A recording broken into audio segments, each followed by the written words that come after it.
Arabian knights ಕಥಾಮಾಲಿಕೆಯ ಭಾಗ 3ಕ್ಕೆ ಸ್ವಾಗತ. ಇದು ಕಥೆಯ ಮೂಲಕ ಇಂಗ್ಲಿಷ್ ಕಲಿಯಿರಿ ಕಾರ್ಯಕ್ರಮ. ನಾನು ನಿಮ್ಮ ಇಂಗ್ಲಿಷ್ ಟೀಚರ್ ಸಚಿನ್ ಗೋಪನಾಳ್. ಕತೆ ನಿನ್ನೆ ಎಲ್ಲಿವರೆಗೂ ನಿಂತಿತ್ತು? ಶಹಜಮಾನ್ ತನ್ನ ಅಣ್ಣನಾದಂತಹ ಶಹರಿಯಾರನ ರಾಜ್ಯಕ್ಕೆ ಹೋಗಿರ್ತಾನೆ. ಅಲ್ಲಿ ಅವನಿಗೆ ಮೊದಲು ತುಂಬ ಬೇಜಾರಿನಲ್ಲಿರ್ತಾನೆ. ಮತ್ತು ಒಂದು ಸರ್ತಿ ಇದ್ದಕ್ಕಿದ್ದ ಹಾಗೆ ಅವನ ಬೇಜಾರು ಹೋಗಿ ಲವಲವಿಕೆಯಿಂದ ಕೂಡಿ ಇರ್ತಾನೆ. ಅವಾಗ ಅವನ ಅಣ್ಣನಿಗೆ ಯಾಕೆ ಈ ಥರ ತನ್ನ ತಮ್ಮನಲ್ಲಿ ಮೊದಲು ಯಾಕೆ ಬೇಜಾರಾಗಿತ್ತು ಮತ್ತು ಈ ಥರ ಈಗ ಬೇಜಾರು ಇದ್ದಕ್ಕಿದ್ದ ಹೋಗಿ ಈಗ ಲವಲವಿಕೆಯಿಂದ ಹೇಗೆ ಕೂಡಿದ್ದಾನೆ ಅಂತ ಒಂದು ಗೊಂದಲ ಉಂಟಾಗುತ್ತೆ. ಅವನು ಶಹರಿಯಾರ್ ತನ್ನ ತಮ್ಮ ಶಹಜಮಾನ್ಗೆ ಕೇಳಿದಾಗ ಅವನು ಬೇಜಾರಾಗಿದ್ದಕ್ಕೆ ಕಾರಣವನ್ನೇನೋ ಹೇಳ್ತಾನೆ. ನನ್ನ ಹೆಂಡತಿ ನನಗೆ ಮೋಸ ಮಾಡಿದ್ದು ನಿಷ್ಠಾವಂತಳಾಗಿರಲಿಲ್ಲ, ಅದಕ್ಕೆ ನನಗೆ ಬೇಜಾರಾಗಿತ್ತು ಅಂತ. ಆದರೆ ಈಗ ಆ ಬೇಜಾರು ಹೇಗೆ ಹೋಯಿತು ಅಂತ ಹೇಳೋದಿಲ್ಲ. ಅದಕ್ಕೆ ಅಣ್ಣ ಏನು ಮಾಡ್ತಾನೆ, ಶಹರಿಯಾರು ತನ್ನ ತಮ್ಮ ಶಹಜಮಾನನಿಗೆ ಒತ್ತಾಯ ಮಾಡ್ತಾನೆ, ಯಾಕೆ ನಿನ್ನ ಬೇಜಾರು ಹೇಗೆ ಹೋಯಿತು ಹೇಳುವ. ಅವಾಗ ಏನಾಗುತ್ತೆ ನೋಡೋಣ ಈಗ ಕಥೆಯಲ್ಲಿ. Shahzaman had no choice but to agree. Shahzaman ಯಾರು? ಶಹಜಮಾನ್ ತಮ್ಮ. ಅವನಿಗೆ ತನ್ನ ಅಣ್ಣನ ಮಾತಿಗೆ ಒಪ್ಪದೆ ಬೇರೆ ದಾರಿ ಇರೋದಿಲ್ಲ. ಯಾವ ಮಾತಿಗೆ? ತನ್ನ ಅಣ್ಣ ತನಗೆ ಒತ್ತಾಯ ಮಾಡ್ತಾನಲ್ವ, ಹೇಳು ಅಂತ ಆ ಮಾತಿಗೆ ಒಪ್ಪದೆ ಬೇರೆ ಆಯ್ಕೆ ಇರೋದಿಲ್ಲ. ಇಲ್ಲಿ ಅಗ್ರಿ ಅಂತಂದ್ರೇನು? ಒಪ್ಪುವುದು. ಚಾಯ್ಸ್ ಅಂತಂದರೆ ಆಯ್ಕೆ. ತನ್ನ ಅಣ್ಣನ ಒತ್ತಾಯಕ್ಕೆ ಮಣಿಯದೆ ಅವನಿಗೆ ಬೇರೆ ಯಾವುದೇ ಆಯ್ಕೆ ಇರುವುದಿಲ್ಲ. Shahzaman had no choice but to agree ಅಂದರೆ ಶಹಜಮಾನ್ ತನ್ನ ಅಣ್ಣನ ಮಾತಿಗೆ ಒಪ್ಪಲೇಬೇಕಾಯಿತು. ಮುಂದೇನಾಯಿತು ನೋಡೋಣ. He asked the Sultan to wait until the next day and requested that a grand hunting event be arranged for the court. ಶಹಜಮಾನ್ ತಮ್ಮ ಅವನಿಗೆ ಏನು ಹೇಳ್ತಾನೆ, ತನ್ನ ಅಣ್ಣನಾದಂತಹ ಸುಲ್ತಾನ್ ಶಹರಿಯಾರ್ಗೆ ಹೇಳ್ತಾನೆ, ಒಂದು ದಿನ ಕಾಯಿ, ನಾಳೆಯ ದಿನ. He ask the sultan to wait. Wait ಅಂತಂದರೆ ಕಾಯಿ. ಎಲ್ಲಿವರೆಗೂ? ಅಂಟಿಲ್ ಅಂದರೆ ಎಲ್ಲಿವರೆಗೂ ಅಂತ. ದ ನೆಕ್ಸ್ಟ್ ಡೇ, ಮರುದಿನದವರೆಗೂ ಕಾಯಿ. ಆಮೇಲೆ ಇನ್ನೊಂದೇನು ಕೇಳ್ಕೊತಾನೆ, ಅವನು ರಿಕ್ವೆಸ್ಟ್ ಮಾಡ್ಕೊತಾನೆ, ಏನು ಬೇಡಿಕೊಳ್ತಾನೆ, ಏನಂತ? ಆ ಗ್ರ್ಯಾಂಡ್ ಹಂಟಿಂಗ್ ಇವೆಂಟ್, ಒಂದು ದೊಡ್ಡ ಬೇಟೆಯನ್ನು ಅರೇಂಜ್ ಮಾಡು.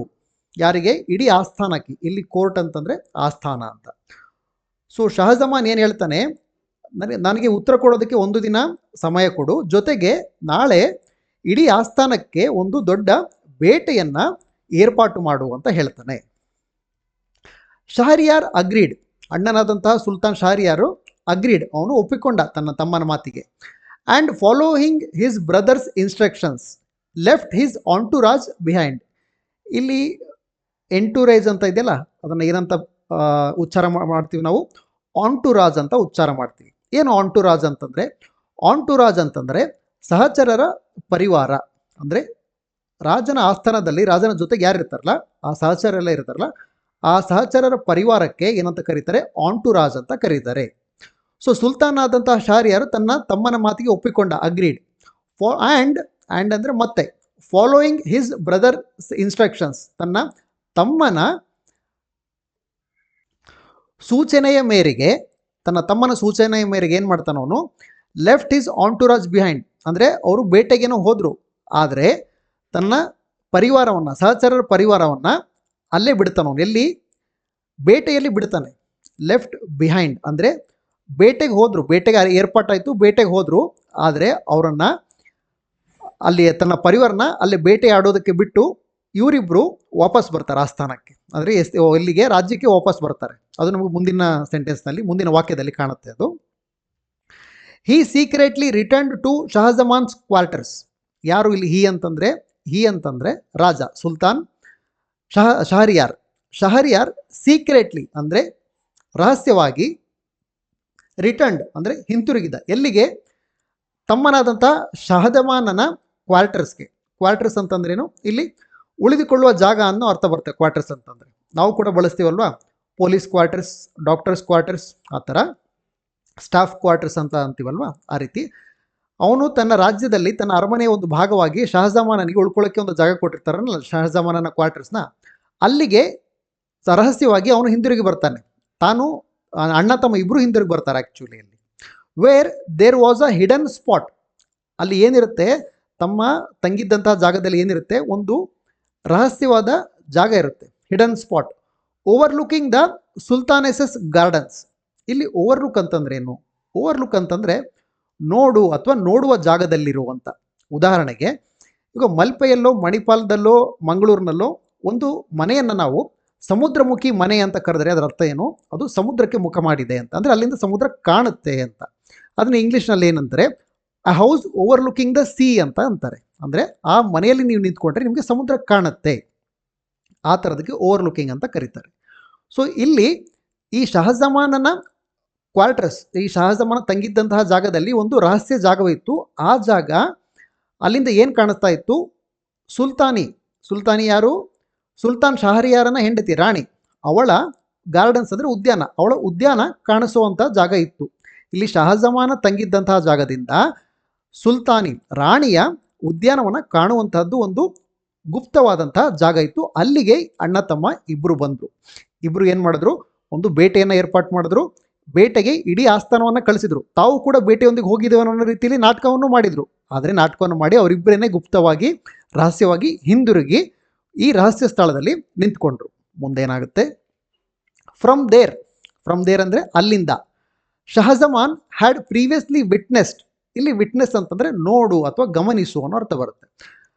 ಪ್ರೀವಿಯಸ್ ಅಂತಂದರೆ ಮುಂಚೆನೆ ಅಂತ. From there Shahzaman had previously witnessed several secret meetings between the sultan's wife and her lover. Several ಅಂತಂದರೆ ಬಹಳಷ್ಟು, ಸೀಕ್ರೆಟ್ ಅಂದರೆ ರಹಸ್ಯ, ಮೀಟಿಂಗ್ ಅಂತಂದರೆ ಸಂಧಾನ ಅನ್ನೋ ಅರ್ಥ ಬರುತ್ತೆ. ಬಿಟ್ವೀನ್ ಯಾರ ಮಧ್ಯೆ?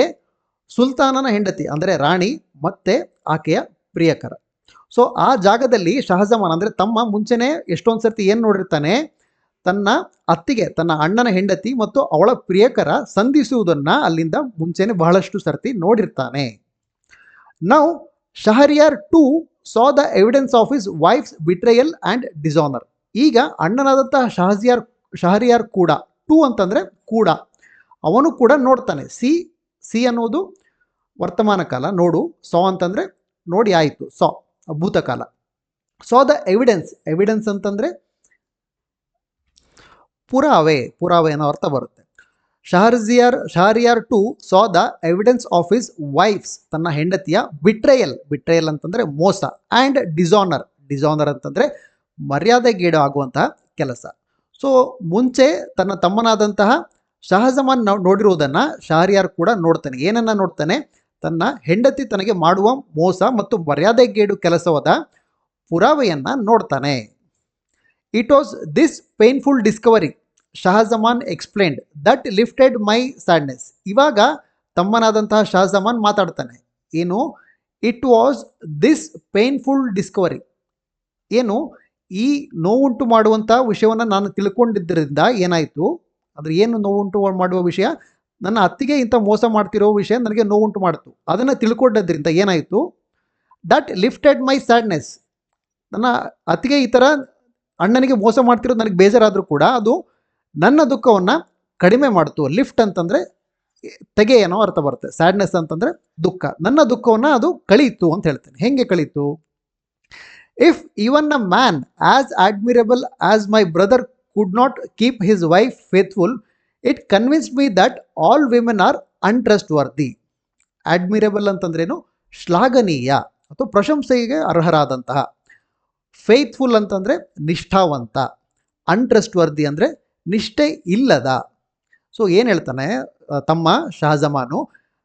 ನನ್ನ ಅಣ್ಣನಂತಹ ಅಷ್ಟು ಶ್ಲಾಘನೀಯವಾದಂತಹ ಅಷ್ಟು ಒಳ್ಳೆಯ ಮನುಷ್ಯನಾದಂತಹ ನನ್ನ ಅಣ್ಣನಿಗೆ ಆತನ ಹೆಂಡತಿ ನಿಷ್ಠಾವಂತಳಾಗಿ ಇಲ್ಲ ಅಂತಂದರೆ ನನಗೆ ಇದರಿಂದ ಏನು ಅರ್ಥ ಆಯಿತು? ಇಟ್ ಕನ್ವಿನ್ಸ್ ಮೀ, ಇದು ನನಗೆ ಏನು ನಂಬಿಕೆ ಮಾಡೋಕ್ಕೆ ಉಂಟು ಮಾಡ್ತಿದ್ದು, ಎಲ್ಲ ಹೆಣ್ಣು ಮಕ್ಕಳು ಕೂಡ ನಂಬಿಕೆಗೆ ಅರ್ಹರಲ್ಲ, ಯಾವುದೇ ಹೆಣ್ಣು ಮಗಳು ಕೂಡ ನಂಬಿಕೆಗೆ ಅರ್ಹರಲ್ಲ ಅಂತ ನನಗೆ ಗೊತ್ತಾಯಿತು.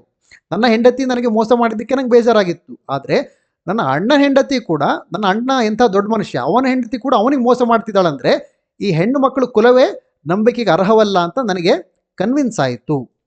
I realise that there was no point in continuing to grieve over something so common. Grieve ಅಂತಂದರೆ ಬೇಜಾರು ಮಾಡಿಕೊಳ್ಳುವುದು, ಕಾಮನ್ ಅಂತಂದರೆ ಸಾಮಾನ್ಯ, ರಿಯಲೈಸ್ ಅಂತಂದರೆ ಅರ್ಥ ಮಾಡಿಕೊ, ಕಂಟಿನ್ಯೂ ಮುಂದುವರಿಸು.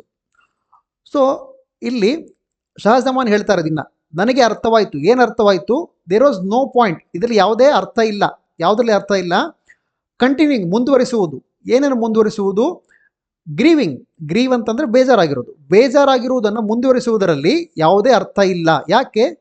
ಇದು ಸಾಮಾನ್ಯವಾದದ್ದು. ಏನು ಸಾಮಾನ್ಯವಾದದ್ದು? ಹೆಣ್ಣು ಮಕ್ಕಳು ಈ ಥರ ಮೋಸ ಮಾಡುವುದು ಸಾಮಾನ್ಯವಾದದ್ದು. ಈ ವಿಷಯವಾಗಿ ನಾನು ಬೇಜಾರು ಮಾಡಿಕೊಳ್ಳೋದ್ರಲ್ಲಿ ಅರ್ಥ ಇಲ್ಲ ಅಂತ ನನಗೆ ಗೊತ್ತಾಯಿತು ಅಂತ ಶಹಜಹಾನ್ ಹೇಳ್ತಾನೆ. Overcome with anger and sorrow the sultan immediately beheaded his wife and her lover. Overcome ಅಂತಂದರೆ ತುಂಬಿ ಬರು, ಆ್ಯಂಗರ್ ಅಂತಂದರೆ ಸಿಟ್ಟು, ಸಾರೋ ಅಂತಂದರೆ ಬೇಜಾರು ಅಥವಾ ದುಃಖ, ಇಮಿಡಿಯೇಟ್ಲಿ ಅಂದರೆ ತಕ್ಷಣ, ಬಿಹೆಡ್ ಅಂತಂದರೆ ಶಿರಚ್ಛೇದ ಮಾಡು, ವೈಫ್ ಹೆಂಡತಿ, ಲವರ್ ಪ್ರಿಯಕರ.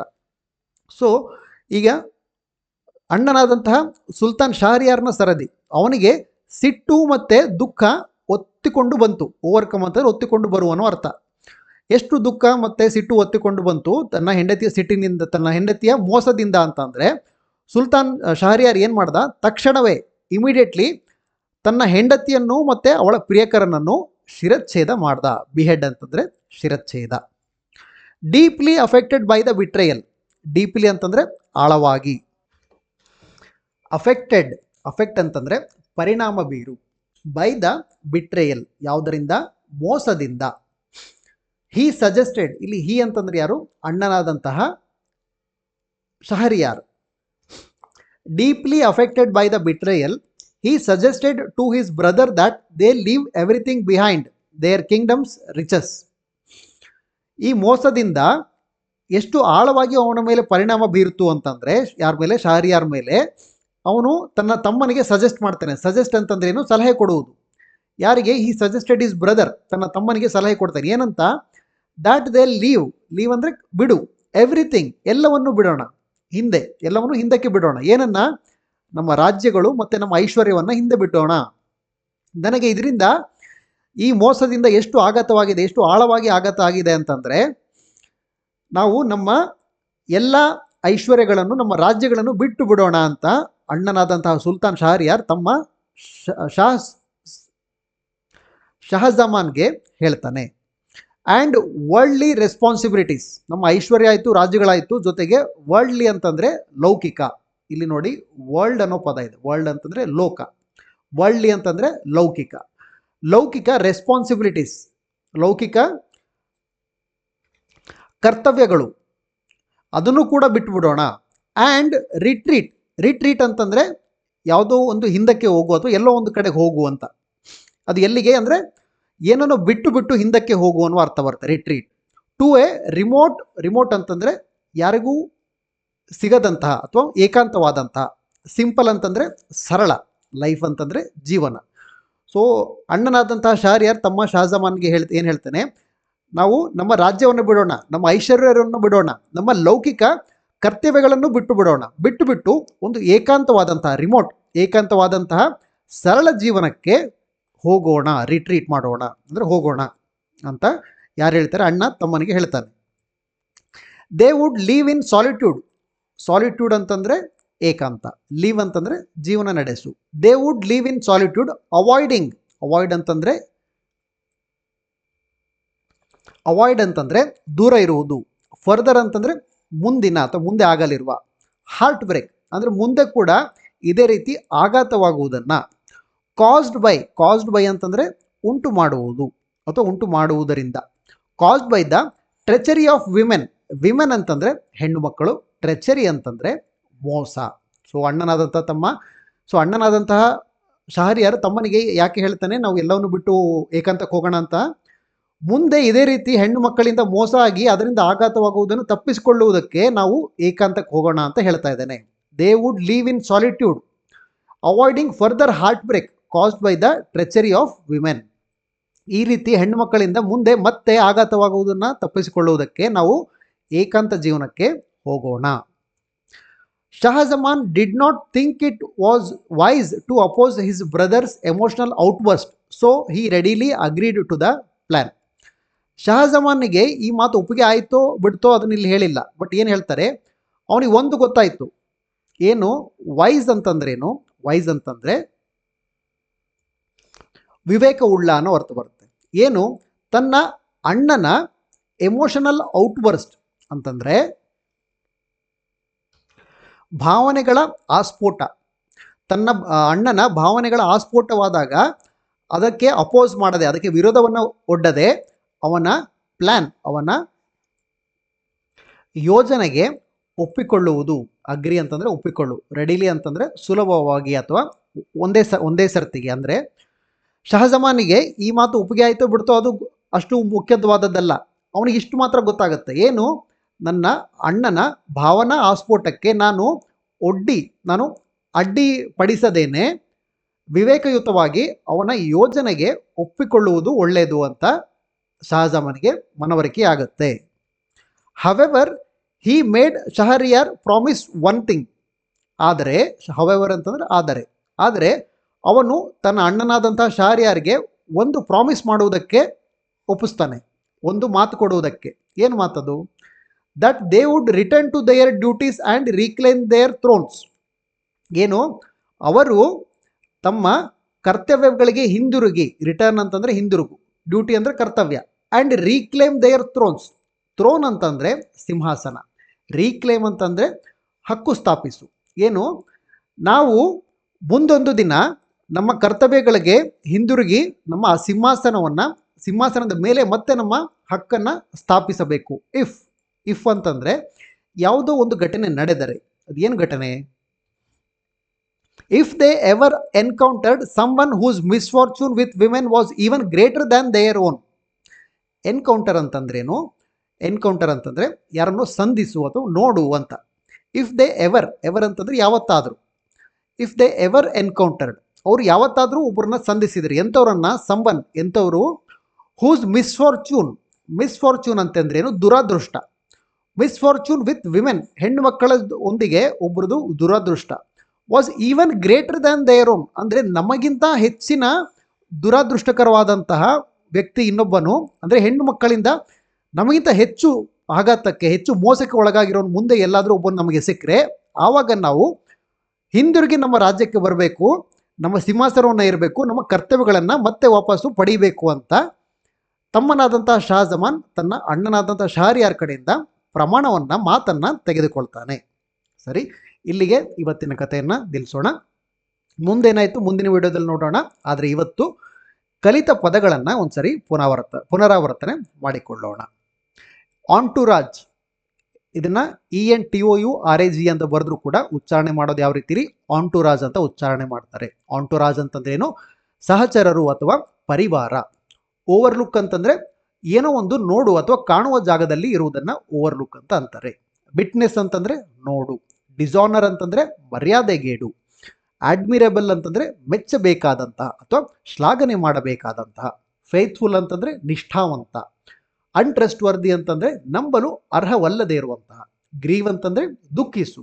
ಸಾರೋ ಅಂದ್ರೆ ದುಃಖ. ಬಿಹೆಡ್ ಅಂದ್ರೆ ಶಿರಚ್ಛೇದ ಮಾಡು. ರಿಟ್ರೀಟ್ ಅಂದ್ರೆ ಹಿಂದಕ್ಕೆ ಹೋಗು. ಸಾಲಿಟ್ಯೂಡ್ ಅಂದ್ರೆ ಏಕಾಂತ. ಟ್ರೆಚರಿ ಅಂತಂದ್ರೆ ಮೋಸ. ವೈಸ್ ಅಂತಂದ್ರೆ ವಿವೇಕವುಳ್ಳ. ಔಟ್ವರ್ಸ್ಟ್ ಅಂತಂದ್ರೆ ಆಸ್ಫೋಟ. ರೀಕ್ಲೇಮ್ ಅಂತಂದ್ರೆ ಹಕ್ಕನ್ನು ಮರುಸ್ಥಾಪಿಸು. ಥ್ರೋನ್ ಅಂತಂದ್ರೆ ಸಿಂಹಾಸನ. ಎನ್ಕೌಂಟರ್ ಅಂತಂದ್ರೆ ಎದುರಾಗು. ಮಿಸ್ಫಾರ್ಚೂನ್ ಅಂತಂದರೆ ದುರಾದೃಷ್ಟ. ಇಷ್ಟು ನಾವು ಇವತ್ತಿನ ವಿಡಿಯೋದಲ್ಲಿ ಕಲಿತ ಪದಗಳು. ಆದರೆ ಇನ್ಮೇಲಿಂದ ನಾವು ಪದಗಳನ್ನು ಕಲಿಯೋದರ ಜೊತೆಗೆ ಒಂದಿಷ್ಟು ಇಂಗ್ಲೀಷ್ ವ್ಯಾಕರಣವನ್ನು ಕೂಡ ಕಲಿಯೋಣ. ಹೇಗೆ ಕಲಿಯೋಣ ಇಂಗ್ಲೀಷ್ ವ್ಯಾಕರಣವನ್ನು? ನೌನ್, ವರ್ಬ್, ಅಡ್ಜೆಕ್ಟಿವ್, ಪ್ರೊನೌನ್ ಅಂದರೆ ನಾಮಪದ, ಎಸಕ ಪದ, ಪರಿಚಯ ಪದ ಅಂತ ಕಲಿಯೋದು ತುಂಬ ಕಷ್ಟ. ಅದರ ಬದಲಾಗಿ ನಾವು ಇಂಗ್ಲೀಷ್ ವಾಕ್ಯ ರಚನೆಯ ಮೂಲಕ ಇಂಗ್ಲೀಷ್ ವ್ಯಾಕರಣವನ್ನು ಕಲಿಯೋಣ. ಇಲ್ಲಿ ನೋಡಿ, ಒಂದು ಸರಳ ವಾಕ್ಯ ಕೊಟ್ಟಿದ್ದೀನಿ. ಇದನ್ನು ಇಂಗ್ಲೀಷಿಗೆ ಭಾಷಾಂತರಿಸಬೇಕು. ಈ ಕತೆ ಚೆನ್ನಾಗಿದೆ. ಇದನ್ನು ಇಂಗ್ಲೀಷ್ಗೆ ಹೇಗೆ ಭಾಷಾಂತರಿಸ್ತೀರಿ? ಈ ಅಂತಂದ್ರೇನು? ಈ ಅಂತಂದರೆ ದಿಸ್. ಕತೆ ಅಂತಂದ್ರೇನು? ಕತೆ ಅಂತಂದರೆ ಸ್ಟೋರಿ. ಚೆನ್ನಾಗಿದೆ ಅನ್ನೋದನ್ನ ಹೆಂಗೆ ಹೇಳ್ತೀವಿ? ಗುಡ್ ಅಂತ ಹೇಳ್ತೀವಿ. ಸೊ ಈ ಕತೆ ಚೆನ್ನಾಗಿದೆ, ಇದನ್ನು ಯಾವ ರೀತಿ ಹೇಳ್ತೀವಿ? ದಿಸ್ ಸ್ಟೋರಿ ಗುಡ್ ಅಂತ ಹೇಳ್ತೀವಾ? ಇಲ್ಲ, ದಿಸ್ ಸ್ಟೋರಿ ಗುಡ್ ಅದು ಕೇಳೋದಕ್ಕೆ ಸರಿ ಅಂತ ಅನಿಸೋದಿಲ್ಲ ನಮಗೆ. ಸೊ ಏನು ಮಾಡಬೇಕು? ದಿಸ್ ಸ್ಟೋರಿ ಗುಡ್ ಬದಲಿಗೆ ನಾವು ದಿಸ್ ಸ್ಟೋರಿ ಈಸ್ ಗುಡ್ ಅಂತ ಹೇಳಬೇಕು. This story is good. Is ಯಾಕೆ ಬಂತು? ನಾವು ವರ್ತಮಾನದಲ್ಲಿ ಇದ್ದರೆ ಅದನ್ನ ಯಾವಾಗಲೂ ಈಸ್ ಅನ್ನೋ ಪದದಿಂದ ಸೂಚಿಸ್ತೀವಿ. IS, is. This story is good. ಸರಿ, ಇದೇ ಭೂತಕಾಲವಾಗಿದ್ದರೆ ಯಾವ ರೀತಿಯಲ್ಲಿ? ಈ ಕತೆ ಚೆನ್ನಾಗಿತ್ತು. ಈ ಥರ ಇದ್ರೆ ಇದನ್ನು ಹೆಂಗೆ ಬರಿತೀವಿ? ಇಲ್ಲೇನು ಮಾಡ್ತೀವಿ, ದಿಸ್ ಸ್ಟೋರಿ ವಾಸ್ ಗುಡ್ ಅಂತ ಬರಿತೀವಿ. ವಾಸ್ ಯಾಕೆ, ಅಲ್ಲಿ ಈಸ್ ಬಗ್ಗೆ ಏನು ಹೇಳಿದೆ ನಾನು, ಅದು ವರ್ತಮಾನದ ಸೂಚಕ ಅಂತ ಹೇಳಿದೆ. ಇದು ಭೂತಕಾಲದ ಸೂಚಕ. ಇದು this story was good. So ಈ ಕತೆ ಚೆನ್ನಾಗಿತ್ತು ಅನ್ನೋದನ್ನು ದಿಸ್ ಸ್ಟೋರಿ ವಾಸ್ ಗುಡ್ ಅಂತ ಬರಿತೀವಿ.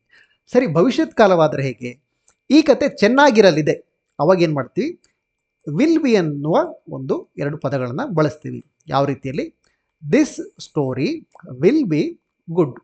This story will be good. Okay, ನಾವು ಇವಾಗ ಈ ಒಂದೇ ವಾಕ್ಯವನ್ನು ಭೂತಕಾಲದಲ್ಲಿ ಮತ್ತು ವರ್ತಮಾನ ಕಾಲದಲ್ಲಿ ಮತ್ತು ಭವಿಷ್ಯತ್ ಕಾಲದಲ್ಲಿ 3 ರೀತಿಯಲ್ಲಿ ಹೇಗೆ ಬರೆಯೋದು ಅಂತ ಕಲ್ತ್ಕೊಂಡ್ವಿ. ಈ ಕತೆ ಚೆನ್ನಾಗಿದೆ, ದಿಸ್ ಸ್ಟೋರಿ ಈಸ್ ಗುಡ್. ಈ ಕತೆ ಚೆನ್ನಾಗಿತ್ತು, ದಿಸ್ ಸ್ಟೋರಿ ವಾಸ್ ಗುಡ್. ಈ ಕತೆ ಚೆನ್ನಾಗಿರಲಿದೆ, this story will be good. ಸರಿ, ಇವಾಗ ನಿಮಗೆ ಒಂದು ಸಣ್ಣ ಹೋಮ್ವರ್ಕ್ ಇದೆ. ಈ ಕೆಳಗಿನ 3 ವಾಕ್ಯಗಳನ್ನು ಇಂಗ್ಲಿಷ್ಗೆ ಭಾಷಾಂತರಿಸಿ. ಇಲ್ಲಿ ಈ ಬದಲು ಆ ಇದೆ. ಆ ಪುಸ್ತಕ ಚೆನ್ನಾಗಿದೆ, ಆ ಪುಸ್ತಕ ಚೆನ್ನಾಗಿತ್ತು, ಆ ಪುಸ್ತಕ ಚೆನ್ನಾಗಿರಲಿದೆ. ಸರಿ, ಈ 3 ವಾಕ್ಯಗಳನ್ನು ಇಂಗ್ಲಿಷ್ಗೆ ಭಾಷಾಂತರಿಸಿ ಕಾಮೆಂಟ್ ಮಾಡಿ. ಅದು ಸರಿನೋ ತಪ್ಪು ಅಂತ ನಾನು ನಿಮಗೆ ರಿಪ್ಲೈ ಮಾಡ್ತೀನಿ. Thank you. All the best.